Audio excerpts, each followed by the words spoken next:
Hey, everybody, welcome back to the Energy MD podcast, where we help you resolve your chronic fatigue and related symptoms, especially from long COVID and chronic fatigue syndrome, so that you can get back to living your best life. So, really excited today because we're going to be talking about everything mold, mold inspection, mold remediation, and we're going to be doing it with Michael Rubino. Let's hear a little bit about him. So, he is a mold and air quality expert, environmental wellness advocate, and founder of HomeCleanse, a revolutionary company with the vision to end the worldwide health epidemic caused by poor air quality and toxic indoor environments. He is also the host of Never Been Sicker podcast and chair of Change the Air Foundation. Michael, thanks so much for joining me today. Thank you so much for having me. So, as I read your bio, I'm reminded that this health epidemic is not just from mold. You're talking about like poor air quality and toxic indoor environments. Can you tell me a little bit more about that? Yeah, I would say first off, one of the mold is really a big passion of mine, mainly because I saw so many people get sick from mold exposure after Hurricane Sandy. But mold is really one of these things that I think, from a technological standpoint, it's the easiest to detect inside of a home, and it tells us a similar story. So, for example, if I have mold in my home, I'm also going to have bacteria, right? Like the water, which is what mold requires in order to grow, is going to support all life forms, right? So if I have too much water intrusion, I'm going to have probably pests and rodents and termites and maybe even more cockroaches and mold and bacteria, all these different things that I don't want that are going to impact the indoor air quality. But what else we need to be thinking about in terms of indoor air quality is the microplastics that we bring into our environment, the VOCs that we bring into our environment. For those that don't know what VOCs means, it means volatile organic compounds. These are basically particles that off gas, right? So think about it from this perspective of you're baking bread in an oven as that bread is essentially curing, right? It's going to produce these particles. These particles actually are what you sense that create a smell inside of your brain. And so if you think about it from that perspective, obviously there are VOCs that are totally fine, like the smell of bread, for example. But then there are VOCs that are produced by certain chemicals that are obviously more harmful. And these can be in paints and in glues, even in the floorings that and the cabinets that you buy and install into your home. And with the world in which we live in today, where Amazon can pretty much bring anything to your doorstep within 2 days, we have to be thinking more about that because a lot of the stuff that we're buying from other countries isn't quite as regulated as it is here in the US or even in Canada. And so, with that being said, a lot of these particles that we're breathing in inside of our homes are not as good and not as healthy for us. And so, can lead to all these different health conditions. And so, I think being aware that the air that you breathe and the impact on your health, I think is a lot more important than people are typically thinking about, mainly because you see through the air. It's not something that you're looking at every single day. Obviously, if it's out of sight, out of mind, right? So hopefully today, after listening to this episode, everybody is thinking a little smarter about the air that they're breathing. Yeah, and it's especially challenging when you can't see this sort of insult, So, we Yeah, talk about making sure that you've got the cleanest air and food and water that you possibly can. But it takes a lot of work, So as people sure. listen to this, don't get overwhelmed. Just remember you're just going to take baby steps and take one thing away or two things away from this interview and go ahead and implement those things so that you can have a healthier life. Would you agree? Oh, absolutely. Yeah. So, let's start back at kind of square one. So the people that I work with who've got this chronic fatigue and related conditions, long COVID, chronic fatigue syndrome, I'd say 95 to 100% of people have mold and other issues from their indoor environment. What do you see when you're working with folks? What's your understanding? I see a lot of correlation. I mean, first off, with chronic fatigue syndrome, I think that's probably one of the biggest symptoms that people complain about first when it comes to mold exposure. They're going to talk about brain fog and chronic fatigue as like the top two symptoms that we see, right? And so having chronic fatigue syndrome and mold exposure, there's so much correlation there. I think we've seen so many people improve their chronic fatigue by actually improving the overall environment and the air that they're breathing. So that has been really, really cool to see unfold. The other thing is long COVID. I mean, we are seeing more and more people with long COVID having mold exposure in their home. And when clearing up said exposure, all of a sudden the long COVID symptoms start to improve drastically. Actually, a Hmm. famous client of mine, Gwyneth Paltrow, is a really prime example of that. She was dealing with all kinds of long COVID issues, which really started to subside once she started to look at mold and eradicate the mold toxins from her body and improve the overall indoor air quality that she was breathing. And so I think for so many people, it is kind of the light switch that turns on and starts to make them realize, wow, there's something I can do about it. And I can take those baby steps to making those improvements to really getting the benefits out of that. Yeah, and if you don't think about it, you're not going to diagnose it. So there's so Right. many people who are listening to this right now who potentially are thinking, well, I don't have any mold in my home. Mm. How would somebody know subjectively if they have mold Yeah, in their home? that's a good question. So obviously, when you just think about the person I was just talking about, right, Gwyneth Paltrow, who you would never think that she had mold in her home. I mean, her home is literally pictured in magazines. As a matter of fact, when you walked into her house, there was no obvious signs that there was mold. It was all hidden behind walls and in HVAC systems and underneath her bathtub. I mean, like you would have never guessed. She would have never guessed.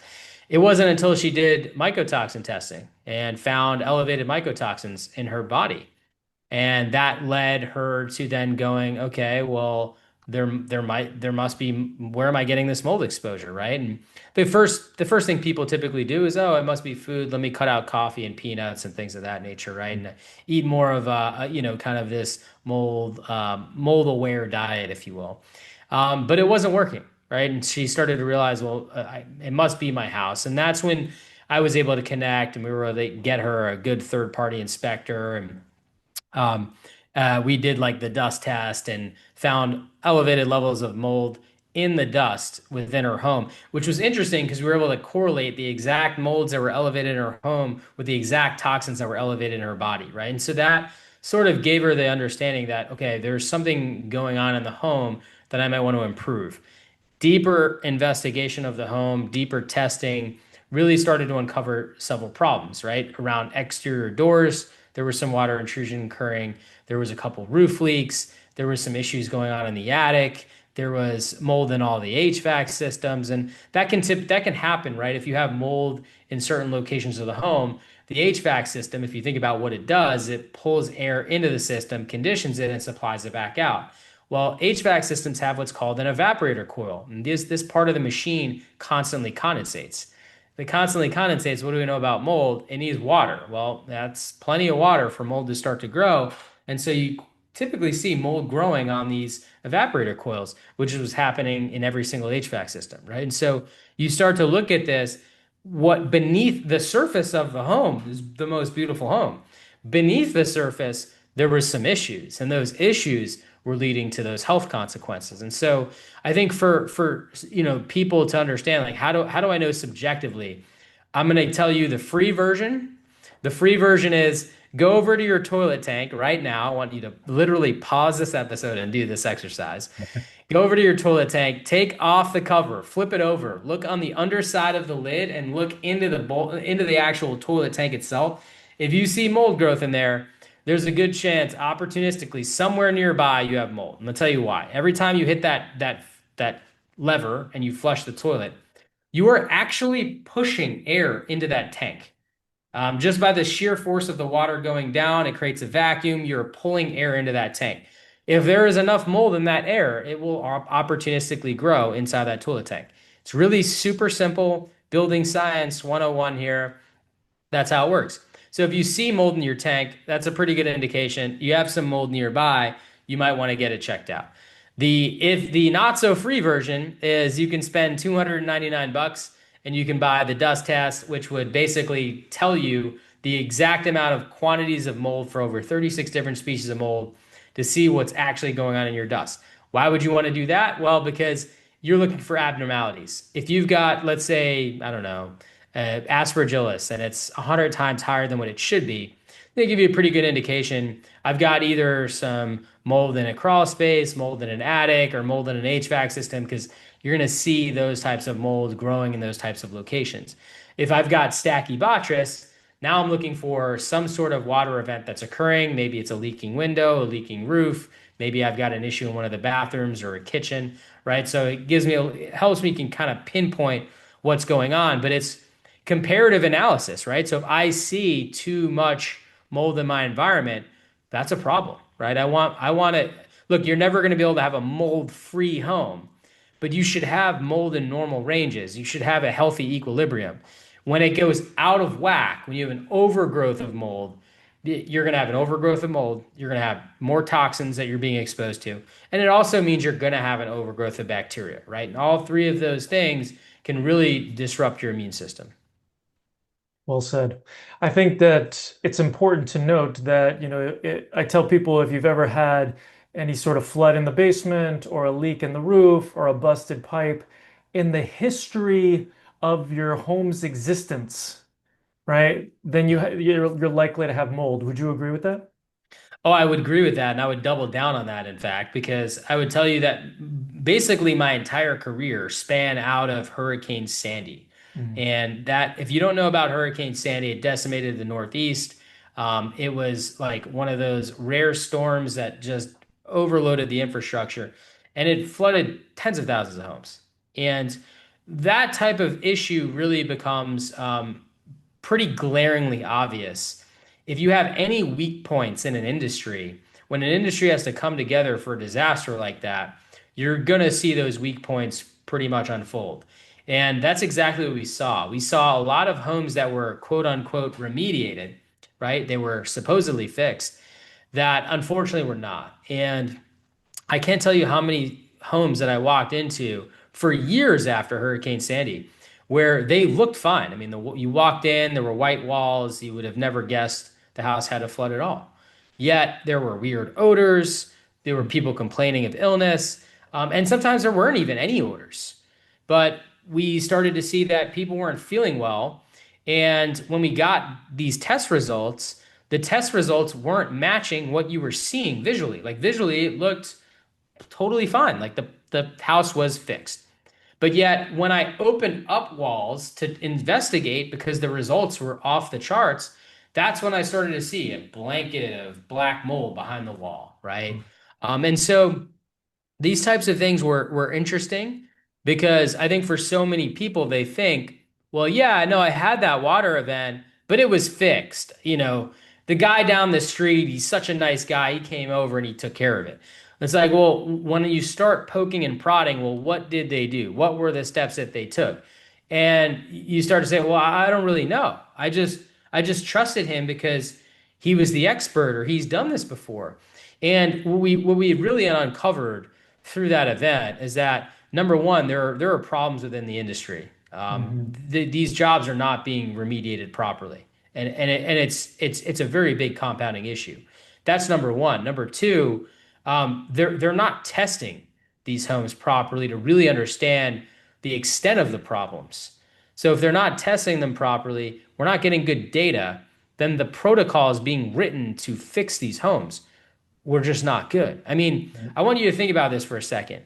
I do a lot of expert witness work too, just to help people in need. And there's a case recently where a house flooded from the roof. Okay. So top down, water's coming down. These companies are coming in and doing 2-foot cuts at the bottom of the wall.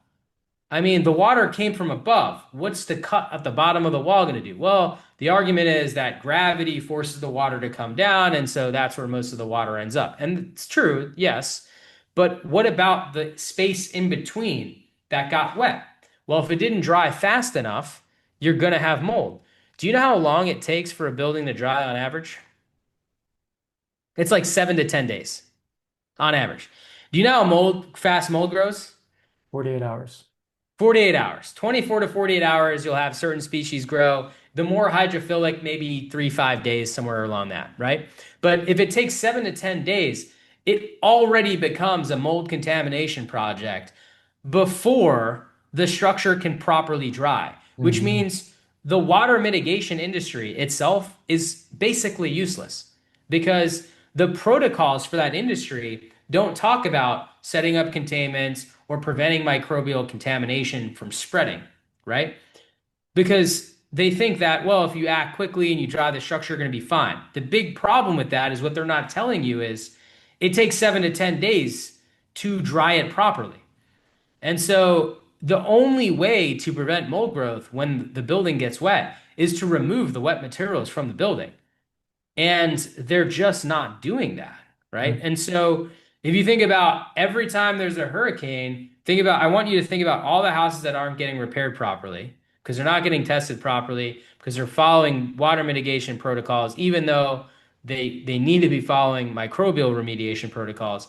And then I want you to think about all the places that do have problems that customers or homeowners aren't aware that they needed to remove all the wet material. They listened to whoever, right, that came in. And think about that, how that affects people in real estate transactions.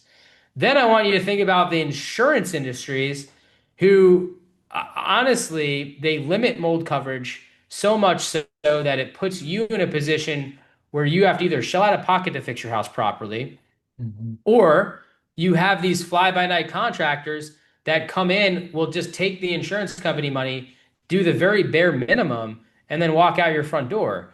And then just thinking about how all these things compound into a situation where I think the latest stat that we have from the US EPA and HUD, the joint study from the uh, American Healthy American Healthy Home study, it's like 50% of homes had water damage and mold. Right. I mean, 50, this is the end result is that 50% of homes are impacted. Now, get and pause the episode and walk out your front door right now and look at your house and look at all your neighbors' houses and it's you or them. I mean, the odds are not in our favor. Right. And so this has become such a big problem. It's become an epidemic. And you said earlier on this podcast here that well, the air we breathe really matters, the water we drink really matters, and the food we eat really matters. And I would argue that air quality is the most important out of all three of them because you can't even go a few minutes without air, Uh-huh. right? Right. And so think about how much particulate that you are breathing in that you cannot see because it's smaller than what your eye can see. Think about how much air you breathe. By the way, if you didn't know, it's enough air to fill up a normal sized swimming pool every single day. Think about that for a second. And think about all the particles and toxins and plastics and all the crap that you are probably breathing in that you probably would like to breathe less of it in. And think about how our global health is declining. It's not improving, it's declining. Despite all the advancements in medicine and technology, we are getting sicker and sicker and sicker. I would argue we've never been sicker than we are today. And every day that I say that, it's still a true statement, which is part of the problem. I'd like to one day be able to say, no, that was the old story. The new story is we're getting better now. We've never been better. That'd be great. But it doesn't start unless we have these tough conversations around the simplicities in life. If we breathe better air, if we eat better food, and if we drink better water, we're going to have better health. And I know that's so simple that it's unbelievable, but think about all the things that are true in life. They're actually simple. And it's the lies that are so complex. Well said. Yeah, and I think, in listening to this, a lot of the work that we do is about retraining people's nervous systems, because they're kind of Oh, jacked yeah. up and they're in their sympathetic. So it could be very easy for people to kind of get into a fear response. So I just want to remind people that you're safe, you're loved, you're enough, and this is something that you still have to deal with, right? So Yeah. it's kind of, you need to be able to hold both of those things. And don't go down that rabbit hole of despair because there are fixes. And so kind of like let's get into let's do like big picture fixes first. So any ideas on how to fix the industry or how to train more people in doing remediations correctly? Yeah. So I think there's a couple of different things. One, first off, anybody joining into the industry, they need to be better educated on the health effects. I mean, it's a bit dysfunctional in terms of like getting everybody on the same page. I'll give you an example. EPA is like, don't use bleach. Even dead mold can cause an allergic reaction in some, which is, by the way, it's true and it's great that they say that. But then the CDC is still operating off 1997 technology because they haven't updated their website probably since 1997. And the CDC says you can use bleach. Mm. So we've got this problem where people that go to, the people that are educated by these government agencies that trust these government agencies to give us good information, a lot of them need to be updated. They're operating off of archaic information. So, like, just starting there and having a foundation of everybody understands and agrees this is important information. The best place to find the most updated health impacts of mold exposure, by the way, is going to be the NIH. The NIH has a great paper that talks about all the issues with mold exposure and the multi-system issues that it causes, right? So it's not just, we talked obviously about the nervous system. Mold can disrupt the nervous system, right? As you mentioned, you have to help retrain people. It also can affect the gut brain, could also affect the immune system, right? And then there are certainly other issues caused by the toxins themselves, right? The neurological impacts that are being studied, inhalational Alzheimer's to name one, right? Like there's a wide range of things that come out of this.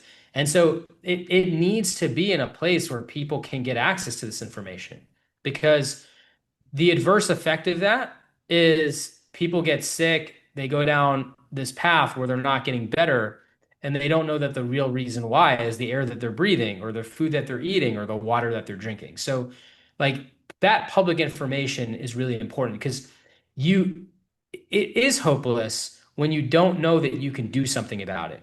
Right. When you do know you can do something about it, that's what gives people hope. 'Cause it's like, okay, I could take steps, I could do things, right? And so I think in order for people to be able to take action, they have to know to take action. That's definitely big picture, fundamental number one.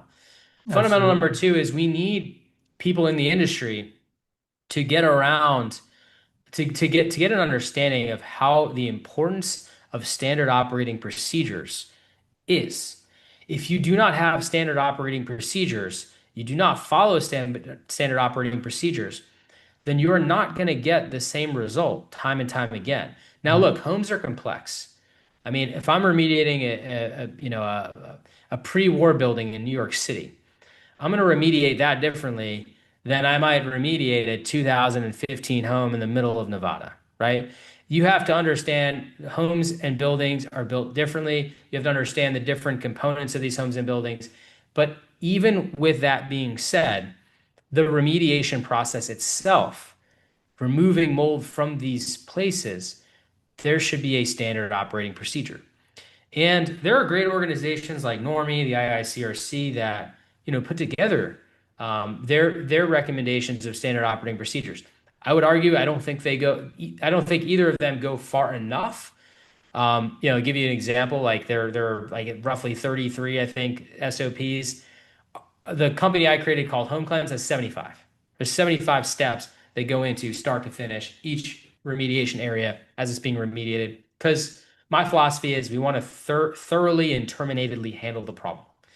And I believe that you need to do it in those 75 steps. I've tried to cut the steps down. I've been trying to cut the steps down for 10 years. Every time I try to remove a step, I end up putting it back, right? Because there's a reason why each of these steps in concert work. So I think that probably the next chapter of my career is going to turn into me taking these 75 standard operating procedures and helping to train other organizations on using these 75 steps, why I use these 75 steps, why they should use the 75 steps, and really help people understand and change the industry to see things the way I see them. Of course, I'm one person and you have to like me and agree with me to get on board with that. So I'm probably not going to help everyone, but there are going to be people that are going to be moved by the level of care and service that I think people deserve. And when I think we get that kind of on board, that can help shift the industry. Even I think what we'll see is we'll see this this domino effect, because I think you'll start to see other organizations like Normie, other organizations like IRCRC want to move towards this more thorough approach that I think is really warranted. And I think the biggest hurdle has been adoption by insurance companies, because insurance companies have a fiduciary responsibility to minimize claims, which is counter to having a just moral responsibility of Right. helping people improve their environment. I have a philosophy that if we have an insurance claim, right, you should have the home restored to a condition similar to what it was before the event. And I just don't see that happening if we're not going to thoroughly handle these problems. So what do I mean by that? Well, if we have mold in the wall, okay, yeah, we can remediate the wall.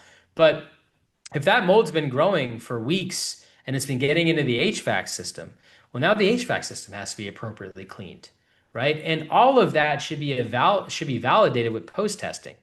How many times do you think the insurance company wants to pay to have post testing done? Not very many times. And then if it shows problems exist, they don't really want to pay for additional work either. Again, like they have this responsibility, fiduciary responsibility to minimize these claims. And so it becomes this push-pull battle that unfortunately puts the insured, the homeowner, in unnecessary at unnecessary risk. Now, granted, on the flip side, you have charlatans out there that are probably trying to take advantage of insurance companies, do things that aren't helpful, right? And so we've got to have these standardized processes that help protect insurance companies, protect homeowners, because at the end of the day, we don't, if insurance companies all go out of business, that's not helpful for us either, right? And so Mhm. big picture, there's a lot that needs to be done, but I think it's all very possible and feasible. And that's part of what we're trying to do at Change the Air Foundation is change laws, conduct better research, give give Congress, the information it needs to really protect us. And I think we're making strides there. Awesome. Yeah, it's such important work. We really need standards of care. So let's go to so people now, let's say they're listening to this, they're acknowledging, okay, mold might be an issue for me. First step is to do testing, would you say, of the Yeah. home? Yeah, so I want to touch on that for a minute. So I think, unfortunately not all testing is created equal. I talked about SOPs for really the remediation side. I would argue that there's a similar problem in the inspection side. What is categorically happened is there's a technology that came out and it's called air testing. And air testing became the gold standard before it really was understood. There are technical limitations to air testing that people really need to understand. Air testing, it's basically a slide inside of a cassette, and it's designed to capture spores inside the cassette so that you could take out the slide, put it under a microscope, and through microscopy, which basically means looking under a microscope and physically looking and counting. Okay. Through microscopy, we're physically looking and counting for the different mold types and spores that we're seeing under the microscope. And in order for the air to pass through this cassette and trap these spores, it gets attached to a vacuum pump. Okay. The vacuum pump pulls zero point 0.5 cubic feet per minute. Okay. So we're going to do basic math. A 10 by 10 room, assuming that that room has 8-foot ceilings, we're 800 cubic feet. Okay. If I am pulling a half of a cubic feet per minute, okay, would be essentially 1 cubic feet every 2 minutes. Well, typically you're running an air sample for about 5 minutes. So I'm getting about 2.5 cubic feet analyzed in this machine for as long as that runs. Okay. 5 minutes, I'm analyzing 2.5 feet. In a room of 10 by 10, which is by no means a massive room, this is like an average size bedroom. I'm only analyzing not even 1% of the total cubic feet of that room. Okay. And so I just want people to understand that for a second. It is the most awful screening tool you could potentially use. But yet, the industry is using it as a screening tool, meaning they're setting up this thing in the center of the room and they're comparing that result to what's going on outside, which is even funnier because you have almost an unlimited volume of air outside, right? And so if you test close to the house, which they typically do, those numbers are going to be higher because you're going to have a higher concentration of mold coming off the side of the house, right? I mean, we unless you test it in on the perfect day where the sun's hitting and like you're gonna have higher concentrations of mold in that outdoor air sample. And so that when you look at it comparatively, one less than 1% of the total surface area of the room compared to an unlimited volume of air outside, right? And it's probably gonna look fine. And so that gives people this false sense of security that there's no problem in that room. Hmm. And just to compare, that would be like me testing one drop of water in an entire ocean and being like, this looks great. Like, okay, it looks great over here in that one drop, but what happens if I go just a few feet to the left or right? Well, I'm gonna get a different result. And that's exactly it. When you are testing nearby an area that you suspect is a problem, typically you're going to see higher levels, which give you a consideration that there might be a problem there, right? So I think we have to stop looking at air testing as a gold standard. I think it's a tool in the tool belt.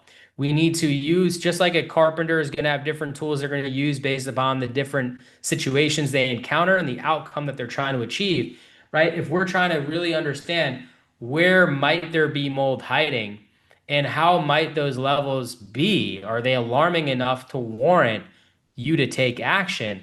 Well, then we have to use these tools understanding with the understanding of the limitations that they have and use them in ways where they can be more useful. And so testing in the center of the room is not very useful. But I could attach a tube to it. I could drill a hole in a wall that I think has a problem. I could stick the tube through the wall, pull the air sample from behind the wall where it's more likely to be growing, and that could tell me how big of an issue it is and if I should open up that wall. And so if we start using the tools and their limitations to our advantage, we're actually going to get a better result. And so all the companies that I recommend to investigate a home, they're not just going to take an air sample in the center of your house and tell you everything's fine. They're going to investigate. They're going to do their damn job and try to look for problems and then test those problems to validate if those problems need to be addressed. And that's really what you need to be looking for in terms of how do I actually get the data to see what's going on. And if you're listening to this right now and you're like, oh my God, yeah, I hired a company once and that's exactly what they did. They took like two air samples and told me everything was fine. And I knew it wasn't fine. Well, I just want to tell you, you're not crazy. You listen to your gut and get a second opinion. That's what second opinions are for. And if you find somebody that truly cares, that's going to take the time and spend the hours looking over in every nook and cranny and testing for those areas they suspect are going to be problematic, well, then guess what? You're probably going to find some problems, and that's okay. You are looking for things to do to improve. Right. If you go to the doctor and the doctor tells you, guess what? Great news, you're in perfect health. Okay, fine. But if you're not feeling that well and Right. they're telling you you're in perfect health, well, then guess what? It's not that you want bad news. You want things to improve. Right. And so it's a good thing when you suspect there's an issue and somebody says, hey, guess what? You were right. There's some things you could improve because now you can make changes and those changes could lead to positive outcomes. And so, yeah, I think we're so used to programmed like, oh, mold is a scary thing. We don't want to know about it. Like, I want to stick my head in the sand and pretend like everything's fine. Right. You could do that, but that might not be working so well for you. You may On never the get flip better. side, yeah, because you may stay sick that way. On Right. the flip side, what if you did find some problems that now you could fix? And what if the outcome was you feel better as the end result of that? Well, now we're doing something. Yeah. So before somebody has a mold inspector come into their home, can they do something like the dust test or the EMA initially? Yeah. Please, you should. I think because look, if you're gonna get a proper mold inspection, it's probably gonna cost you a couple $1,000. And I think that's really like what you need to reprogram the way in which you shop around for something like this. I'm gonna give you an example. If I had to get heart surgery, would I go on Google and be like, let me find the cheapest heart surgeon? No, Mhm. probably not. I'm probably gonna go, wow, I want to find the best heart surgeon. I think we need to reprogram these types of health specific issues. We don't necessarily want the cheapest solution. We want the best solution that's going to give us the best result. Because guess what?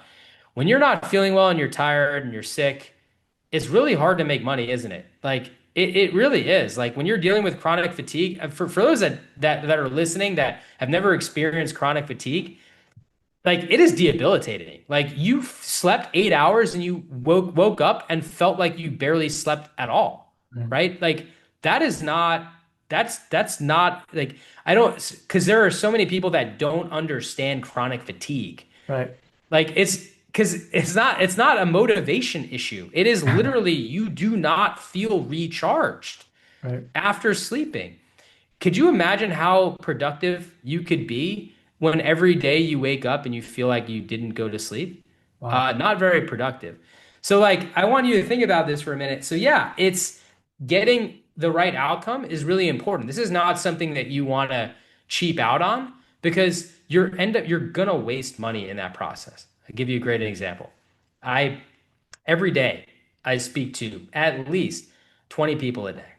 Every day, I would say at least five of them, so 25%, come to me and they've spent money on an inspection and the inspection is basically useless. It's like, I've got three air samples, like even if one looks off, you're like, great, it looks off.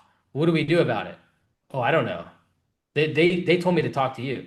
Yeah, I bet they did because there's nothing valuable you can do with that data because it's in the center of the room. It's not telling me where the problem is. Yeah, of course we can go there and we could set up containment and put in engineering. We could start opening things up. But that would be like going to a surgeon and being like, I've got an issue. I'm not really sure where it is. Why don't you just start cutting me up and you'll figure it out when you get there. How successful do you think things are going to be in that area? Not very successful because you want to prepare and then execute. Get the data, make the decisions, understand what needs to be done, what are the costs, how am I going to take it apart, put it back together, what would I expect to find? These are all things that you can have pretty good indications for when you get the right data, right? And so I would say instead of trying to find the cheapest inspector, we need to reframe the way in which we're thinking. Let me find the best inspector. Now, how do I do that? Here are the Mhm. questions I want you to ask. How long is it going to take you to go through my house? Because I want you to interview three people and I want you to ask them all the same questions. How long is it going to take for you to go through my house and inspect the home? Just be like, I'm a pretty busy person. I'm just curious, like, how long does it take? If someone's like, oh, don't worry, I'll be in and out in an hour, like, this is totally fine, that's not the answer you want. Mhm. Because it should not, like, if you're really investigating a house, you're walking through the outside, you're looking for signs of water intrusion, you're looking for grading issues with the gutter or roof, you're looking for problems with windows and doors, right? Like, you want to assess the home. Good. So I might spend an hour just outside. Then inside, you're going to want to look like again, interior wise, you're going to want to use high powered flashlights. You're looking for signs of water damage. The trick about mold, you're not looking for mold. You're looking for the precursor to mold, which is water damage. Because a lot of the times the mold is hidden behind the wall and you wouldn't even know to check unless you saw some sort of sign of water intrusion.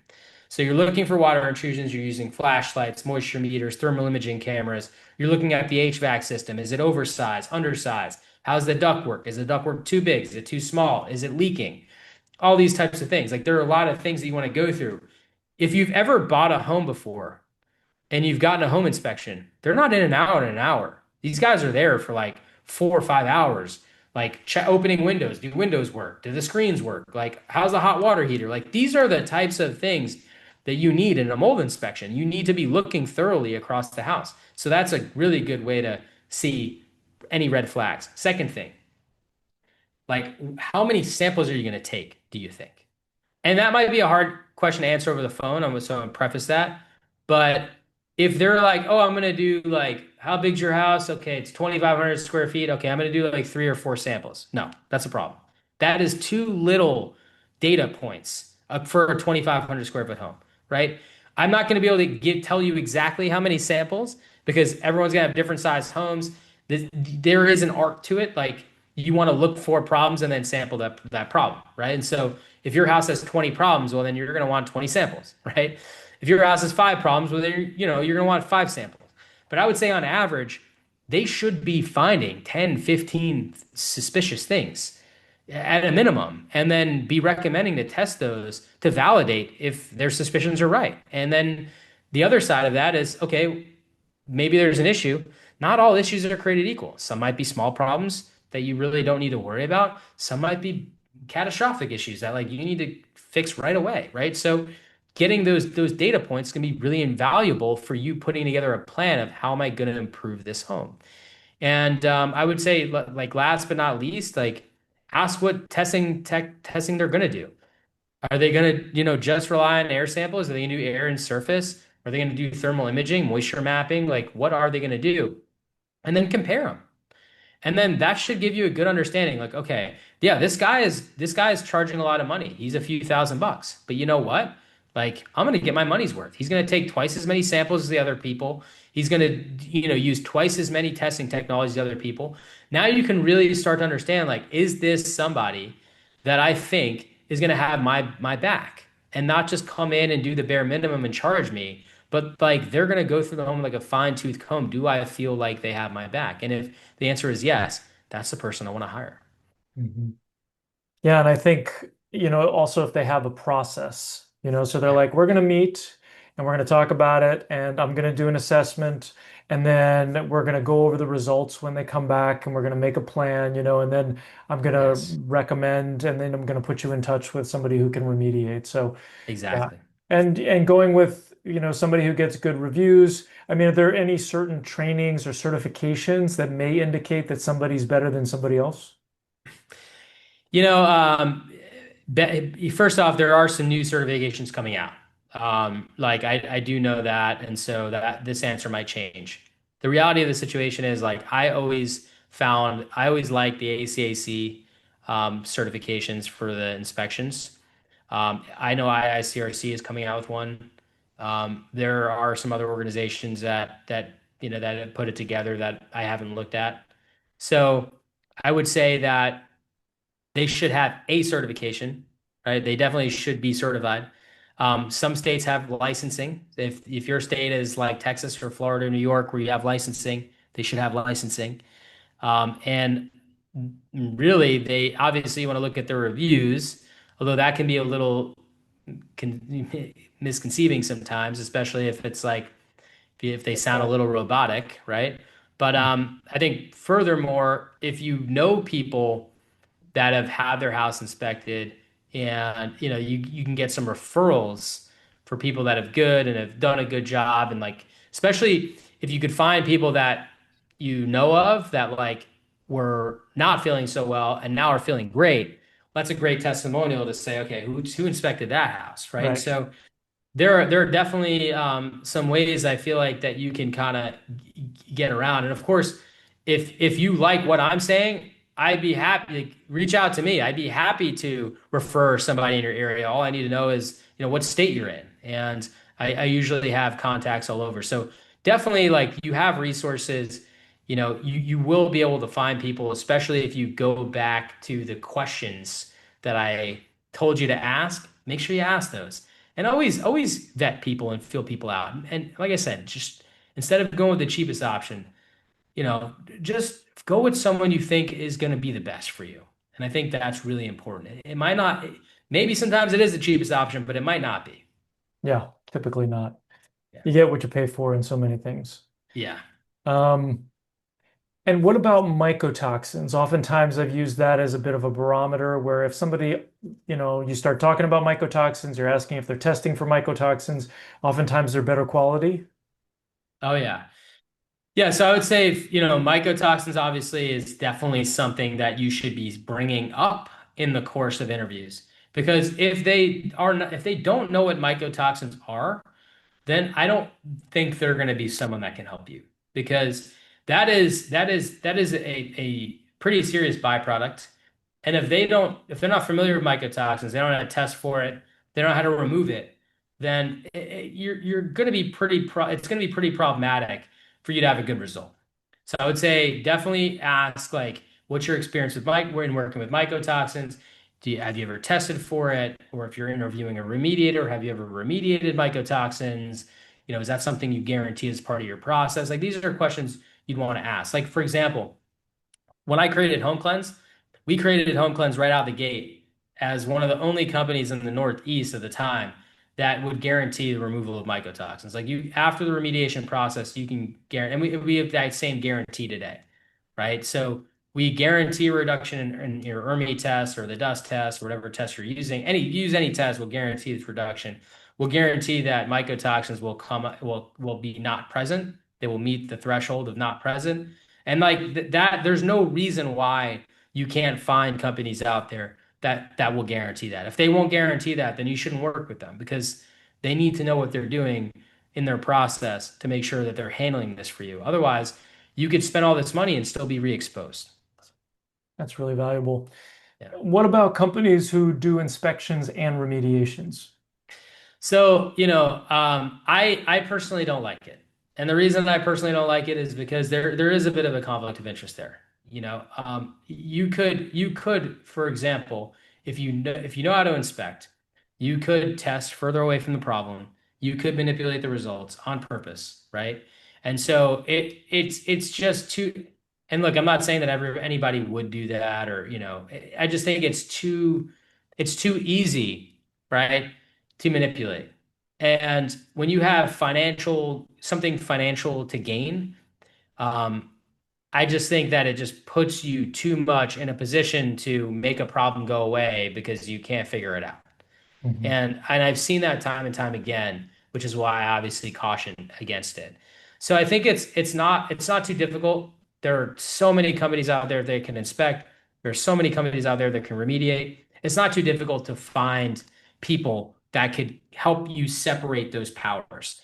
And I believe that when you do, you will have a much better result because then the person that you're bringing in to inspect, they have no skin in the game. If it fails, it fails. Like they're just there to tell you objectively, hey, it didn't pass, right? Right.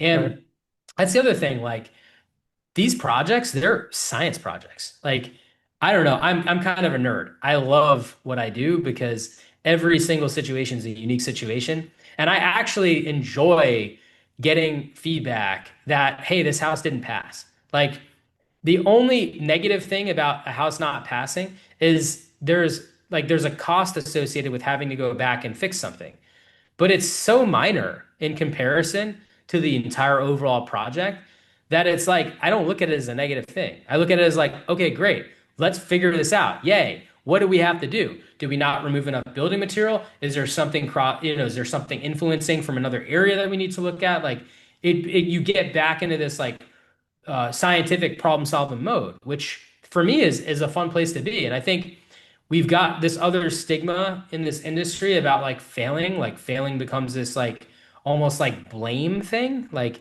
people go through these like stages of like blame, shame, and regret over failing. And it's like, guys, look, that's not how this should be.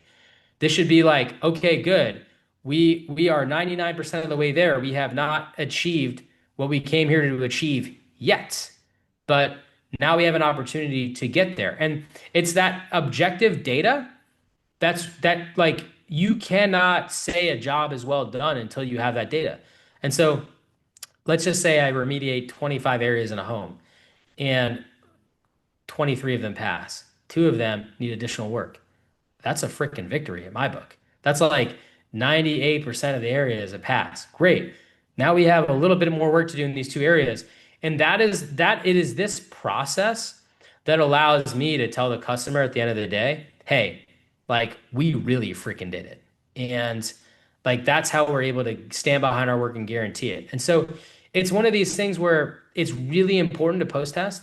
And it's really important to get that data. Even when you like find a company that cares and like has your back, it's still a science project. And we need to make sure that the job is done. And the job is done when you've got that passing result and everything is fully complete. Now you can move on to reconstructing whatever needs to be reconstructed and get back into the healthy home that you just invested in.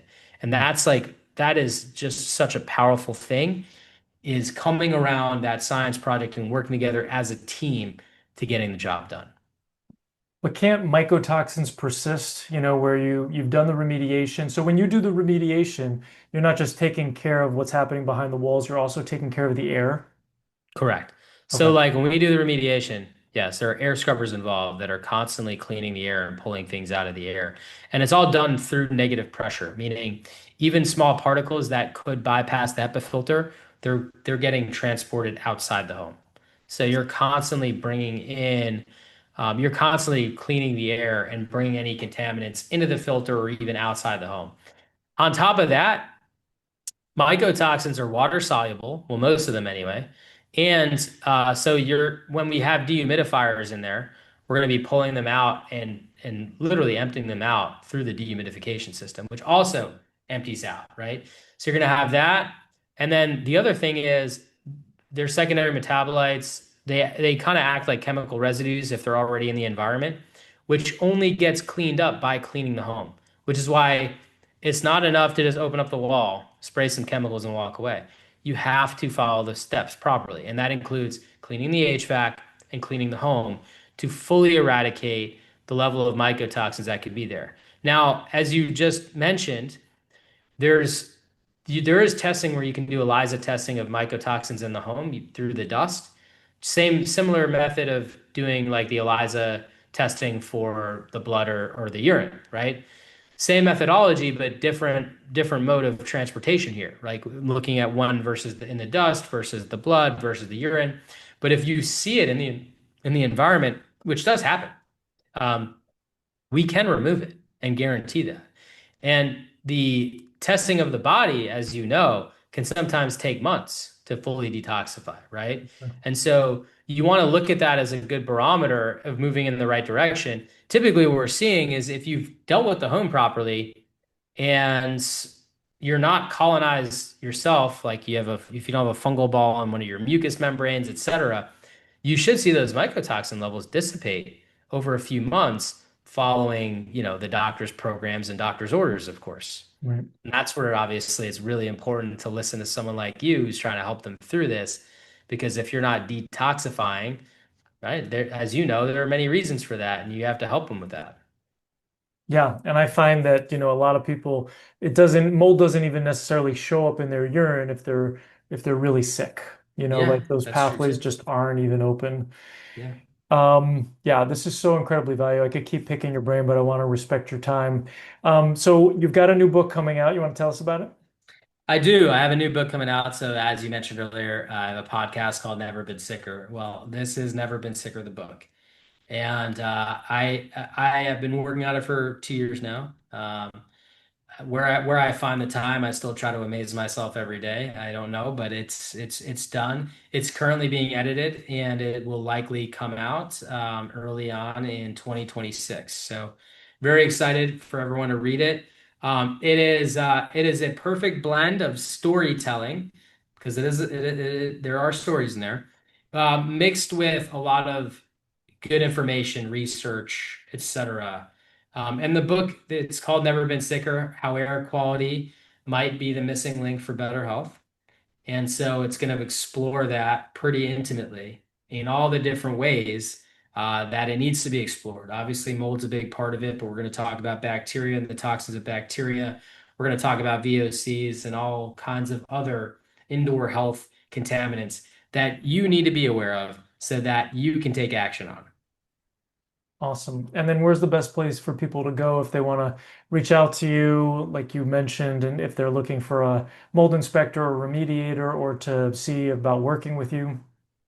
Yeah, so yeah, I would encourage you to go to homecleanse.com if you are looking for resources to improve the air quality in your home or think you have mold. There's a ton of amazing resources on the website. You can reach out to us, talk to us for free. We don't charge to talk to you. So give us a call, set up an appointment. We're happy to walk you through the different things that you can do to improve the air quality in your home.